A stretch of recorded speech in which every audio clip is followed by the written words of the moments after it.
नमस्कार, आप देख रहे हैं न्यूज़ भारत। मैं हूं आपके साथ नरेंद्र खटाना। इस टाइम हम आपको सेक्टर 28 जो हुड्डा मार्केट है फरीदाबाद से सीधा लाइव प्रसारण दिखाने जा रहे हैं। और यहां पर जो कुछ सनातन धर्मी हैं, हिंदू भाई हैं, उन्होंने यहां पर कोई धरना रखी हुई है और किस विषय को लेकर यहाँ पर धरना रखी हुई है आप देख सकते हैं। मेरे पीछे जितने भी हैं माता बहनें जो सनातन धर्मी हैं वो यहाँ पर एकजुट होकर के धरनाएं धरे हुए हैं। और आइए मिलते हैं किस विषय को लेकर के इन लोगों की धरना यहाँ पर जारी है।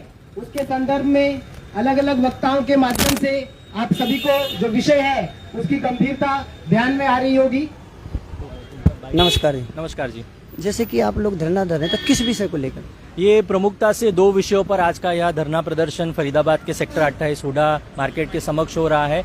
इसमें मुख्यतः जो पहला जो विषय है तो वो है जो दक्षिण भारत में उदयनिधि स्टॉलिन, ये जो खेल मंत्री है, तो भारतीय लोक प्रतिनिधि है। और इस प्रकार के लोक प्रतिनिधि जो हम सेक्युलर व्यवस्था में रहते हैं वहां पर एक विशिष्ट सनातन धर्म कर टिप्पणी उन्होंने की है। एक सनातन धर्म को किस प्रकार से डेंगू मलेरिया जैसे बताया गया है उसका विरोध हो और उन पर सख्त से सख्त कार्रवाई की जाए, इस मांग के लिए यहाँ पर यह आंदोलन हो रहा है। डेंगू मलेरिया किसने बोला? ये जिस प्रकार से ये ए राजा है या फिर उदयनिधि स्टॉलिन है, तो इन्होंने ये वक्तव्य, अभी इसकी श्रृंखला शुरू हो गई है, इनका एक पूरा इकोसिस्टम यहाँ पर कार्यरत हो गया है और वो इसको अभी मांग कर रहा है कि सनातन धर्म को हमें इरेडिकेट करना है। सनातन धर्म के अभी तक तो ये लोग केवल टिप्पणियां करते थे, लेकिन आज अभी पहली बार इन्होंने ऐसा वक्तव्य करना शुरू किया है कि सनातन धर्म एक रोग जैसा है, इस रोग को अभी समाप्त ही करना पड़ेगा। कोई इसको एड्स कहता है, कोई डेंगू कहता है, कोई कोविड कहता है, कोई मलेरिया कहता है। तो इसका विरोध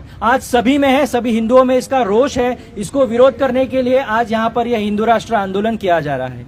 इसी के साथ हलाल प्रमाण पत्र, आपको पता होगा कि हलाल सर्टिफिकेट आज दिया जा रहा है। हलाल अभी केवल मांस तक सीमित नहीं रहा है, तो वेजिटेरियन प्रोडक्ट्स भी, शाकाहारी चीजें, चॉकलेट्स, यहाँ तक कि नमकीन और बहुत सारी बातें ऐसे हैं जो हलाल सर्टिफाइड हो चुकी है। और ये हलाल सर्टिफिकेट कौन देता है?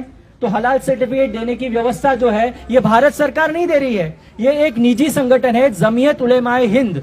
ये जो संगठन है ये इस प्रकार का हलाल सर्टिफिकेट दे रहा है, इसका विरोध हम कर रहे हैं। हम प्रशासन से मांग कर रहे हैं, यदि आप भारत में FSSAI सर्टिफिकेट है, FDA यदि है, तो ये हलाल सर्टिफिकेट की आवश्यकता क्यों है? और यदि इसकी आवश्यकता है तो ये सर्टिफिकेट भारत सरकार ने देना चाहिए, ना कि कोई निजी संगठन ने। आज ये निजी संगठन जो है जमीयत उलेमा हिंद जो ये सर्टिफिकेट दे रहा है, ये प्रति माह मतलब ये जो सर्टिफिकेट देता है तो सालाना इसकी लगभग 60,000 रुपए कीमत देनी पड़ती है और उसका उपयोग कैसे हो रहा है ये हमें पता नहीं है। और ये वही जमीयत उलेमा हिंद है जो भारत में जो 700 आतंकवादी पकड़े गए हैं उनका केस, इनको लीगल एड प्रोवाइड करने का काम ये जमीयत उलेमा हिंद कर रहा है। तो इस आंदोलन के माध्यम से हम प्रशासन से यही मांग कर रहे हैं कि हलाल सर्टिफिकेट जो है ये प्रशासन द्वारा दिया जाए, ना कि कोई निजी संगठन से दिया जाए। इस मांग के लिए आज का यह आंदोलन है। यदि आप इस प्रकार के एक विशिष्ट धर्म के बारे में टिप्पणी करते हैं, क्या ये उचित है?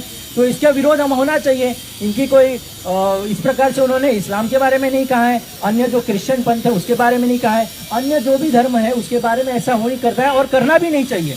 हम तो ये करते हैं कि इस प्रकार का टिप्पणी जो है वो किसी धर्म के बारे में करना नहीं चाहिए। लेकिन ये सनातन धर्म जो करोड़ों हिंदुओं का आस्था स्थान है और यहाँ पर इतने हजारों करोड़ों हिंदू रहते हैं, भारत में 80% हिंदू है, तो उनकी भावनाओं को आहत पहुंचाया जा रहा है। इसका विरोध हम इस आंदोलन के माध्यम से कर रहे हैं और इन पर कार्रवाई की मांग कर रहे हैं।